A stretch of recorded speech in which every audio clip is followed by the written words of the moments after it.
Momen Melanie Ricardo unboxing hampers dari Presiden Prabowo Subianto, ada nastar hingga koper.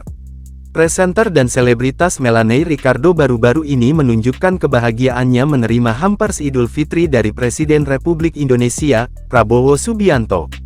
Melanie yang dikenal aktif di media sosial, khususnya TikTok, membagikan momen spesial tersebut dengan pengikutnya. Melalui sebuah video unboxing yang diunggah pada akun TikToknya, Melanie mengungkapkan betapa terkejut dan senangnya ia menerima bingkisan tersebut.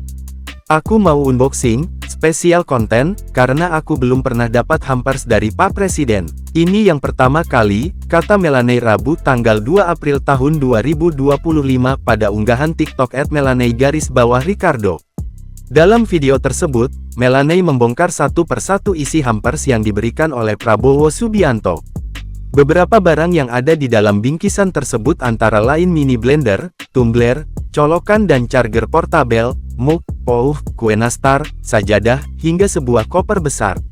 Sambil membongkar bingkisan, Melanie tidak bisa menyembunyikan rasa bangganya. Di akhir video, Melanie Ricardo mengucapkan rasa syukur atas hadiah tersebut dan turut menyampaikan ucapan selamat lebaran kepada pengikutnya. "Ini pertama kalinya, di usia 44 tahun, aku dikirimi hampers oleh Presiden Republik Indonesia, Bapak Prabowo Subianto," tambah Melanie. Ia juga mengakhiri video dengan ucapan khas Idul Fitri, "Minal Aidin wal Faizin, mohon maaf lahir dan batin." Keberadaan hampers ini seolah menunjukkan kedekatan antara Presiden Prabowo Subianto dengan masyarakat, khususnya para artis yang turut merayakan Idul Fitri.